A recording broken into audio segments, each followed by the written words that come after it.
ओम गंग गणपतये नमो नमः। श्रीमद् वाल्मीकि रामायण किष्किंधा कांड 12वां सर्ग। श्री राम के द्वारा 7 साल वृक्षों का भेदन।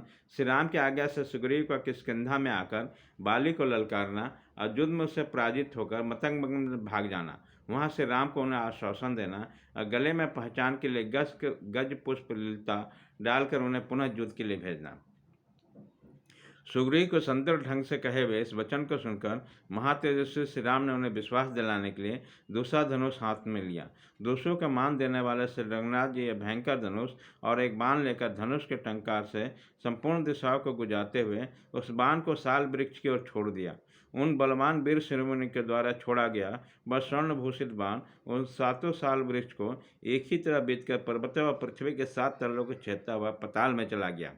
इसी प्रकार एक ही मुहूर्त में सबका भेदन करके महान वेगशाली बाण पुनः वहां से निकलकर उनके तरकस में प्रविष्ट हो गया। श्री राम के बाण के वेग से उन 7 साल वृक्षों को विलीन देकर बानर शिरोमणि सुग्रीव को बड़ा विस्मय हुआ, साथ ही मन ही मन बड़ा प्रसन्नता हुआ। सुग्रीव ने हाथ जोड़कर धरती पर माथा टेक दिया और श्री रघुनाथ जी को साष्टांग प्रणाम किया। प्रणाम के लिए झुकते समय उनके कंठहार आदि भूषण लटकते हुए दिखाई देते थे।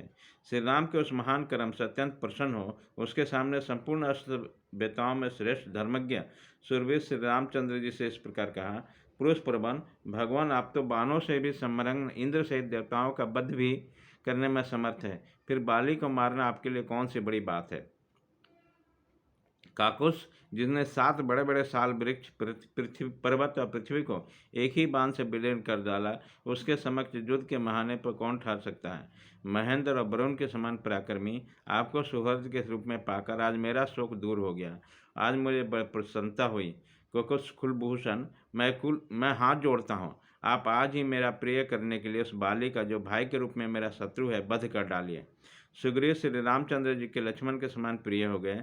उनकी बात सुनकर महाप्रज्ञ श्री राम ने अपने प्रिय सहृद को हृदय से लगा लिया और इस प्रकार उत्तर दिया, सुग्रीव, हम लोग शीघ्र ही इस स्थान से किष्किंधा चलने वाले हैं। तुम आगे जाओ और जाकर व्यर्थ ही भाई का हलाने वाले बाली को युद्ध के लिए ललकारो। तदंतर वह सब लोग बाली की राजधानी किष्किंधापुरी में गए और वहां गहन बान के भीतर वृक्षों के आड़ में अपने को छिपकर खड़े हो गए। सुग्रीव ने लंगोट अपने कमर को खूब कस ली और बाली को बुलाने के लिए भयंकर गर्जना की। वेग पूर्वक किए वह सिंहनाद से मानो वो आकाश को फाड़ डालते थे। भाई का सिंहनाद सुनकर महाबली बाली को बड़ा क्रोध आया। वो अमरस में भरकर अस्ताचल से नीचे जाने वाले सूर्य के समान बड़े वेग से घर से निकला। फिर तो बाली और सुग्रीव में बड़ा भयंकर युद्ध छिड़ गया, मानो आकाश में बुध और मंगल इन दोनों ग्रहों में घोर संग्राम हुआ। उन दोनों भाई क्रोध से मूर्छित हुए एक दूसरे पे ब्रज और आसानी के समान तमंचों और घूसों का प्रहार कर रहे थे। उसी समय से रामचंद्र जी ने धनुष हाथ में लिया और दोनों को देखा। दोनों वीर अश्विनी कुमार के भांति परस्पर मिलते जुलते दिखाई देते थे।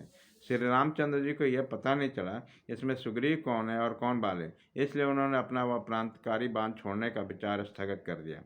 इसी बीच बाली ने सुग्रीव के पांव उखाड़ दिए। वे अपने रक्षक श्री रघुनाथ जी को देकर ऋषमुख पर्वत की ओर भागे। वो बहुत थक गए थे, उनका सारा शरीर लोहलुहान हो गया और प्रहारों से जर्जर हो गया। इतने पर भी बाली ने क्रोधपूर्वक उसका पीछा किया, किंतु वो मतंग मुनि के महान वन में घुस गए। सुग्रीव के उस वन में प्रविष्ट देखकर महाबली बलि सांप के भय से वहाँ नहीं गया और जाओ तुम बच गए ऐसा कहकर वहाँ से लौट गया।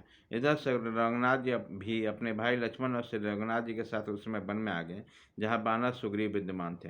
लक्ष्मण सहित श्री राम को आया देखकर सुग्रीव को बड़ा लज्जा हुई। वो पृथ्वी को देखते हुए 3 बाणी बोले, रघुनंदन, आपने अपना पराक्रम दिखाया, मुझे तो यह कहकर भेज दिया कि जाओ बाली के युद्ध के लिए ललकारो। यह सब हो जाने पर भी आपने शत्रु से पिटवाया और स्वयं छिप रहे। बताइए इसमें आपने ऐसा क्यों किया। आपको उसी समय सच सच बता देना चाहिए कि मैं बाली को नहीं मारूंगा। ऐसी दशा में मैं यहाँ से उसके पास जाता ही नहीं। महामनि सुग्रीव जब दीन बानी द्वारा इस प्रकार करुणाजनक बात करने लगा तब श्री राम फिर उनसे बोले, तात सुग्रीव, मेरी बात सुनो, क्रोध को अपने मन से निकाल दो। मैंने क्यों नहीं बाण चलाया इसका कारण बतलाता हूँ। सुग्रीव, वेशभूषा, कद और चाल ढाल में तुम और बाली एक दूसरे से मिलते जुलते हो। स्वर, कांति, दृष्टि, पराक्रम और बोलचाल के द्वारा भी तुम दोनों में कोई अंतर नहीं दिखाई देता। बानर श्रेष्ठ, तुम दोनों के रूप में इतनी समानता देखकर मैं मुँह में पड़ गया, तुम्हें पहचान नहीं सका। इसलिए मैंने अपना महान वेगशाली शत्रु संहारक बाण नहीं छोड़ा। मेरा वह भयंकर बाण शत्रु के प्राण लेने वाला था, इसलिए तुम दोनों के समानता के संदेह में पड़कर मैंने बाण नहीं छोड़ा। सोचा कहीं ऐसा न हो जाए कि हम दोनों का मूल उद्देश्य ही विनाश हो जाए। वीर बानरराज, यदि अनजान में या जल्दीबाजी में के कारण मेरे बाण से तुम्हें मारा जाता तो मेरे बालोचित चपलता मूर्खता सिद्ध हो गई। जिसको अभय दान दे दिया उसको वध करने से बड़ा भारी पाप होता है।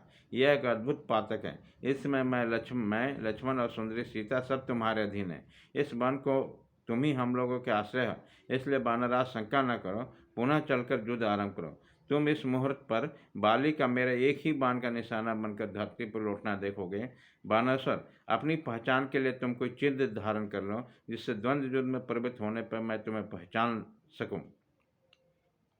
सुग्रीव ने ऐसा कहकर श्री रामचंद्र जी ने लक्ष्मण से बोले, लक्ष्मण, ये उत्तम लक्षणों से युक्त गजपुष्पी लता फूल रही है, इसे उखाड़ कर तुम महामुनि सुग्रीव के गले में पहना दो। यह आज्ञा पाकर लक्ष्मण ने पर्वत के किनारे उत्पन्न फूलों से भरी हुई गजपुष्पी लता उखाड़कर सुग्रीव के गले में डाल दिया। गले में पड़ी हुई उस लता से श्रीमान सुग्रीव के पंक्ति अलंकृत संध्या काल के मेघ की भांति शोभा पाने लगे। श्री राम का वचन आश्वासन पाकर अपने सुंदर शरीर से शोभा पाने वाले सुग्रीव श्री रघुनाथ जी के साथ फिर किष्किंधापुरी में जा पहुंचे। इस प्रकार श्री वाल्मीकि निर्मित आर्ष रामायण आदि काव्य के किष्किंधा कांड में 12वां सर्ग पूरा हुआ।